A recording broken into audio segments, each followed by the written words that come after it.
Pentagon জানিয়েছে তারা দ্রুতই নতুন সামরিক সহায়তা প্যাকেজের আওতায় ইউক্রেনকে প্যাট্রিয়ট ক্ষেপণাস্ত্র ও গোলাবারুদ সরবরাহ করতে যাচ্ছে।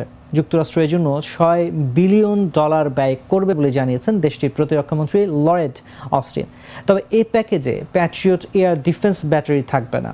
প্রতিটি প্যাট্রিয়ট ব্যাটারির দাম প্রায় $1 বিলিয়ন আর প্রতিটি ক্ষেপণাস্ত্রের দাম প্রায় $40 লাখ। ইউক্রেনের প্রেসিডেন্ট ভলোদিমির জেলেনস্কি বলেছেন, রাশিয়ার ক্রমবর্ধমান বিমান হামলা মোকাবেলায় প্যাট্রিয়ট ক্ষেপণাস্ত্র জরুরি প্রয়োজন, যা এখনই জীবন রক্ষা করতে পারে ও করা উচিত।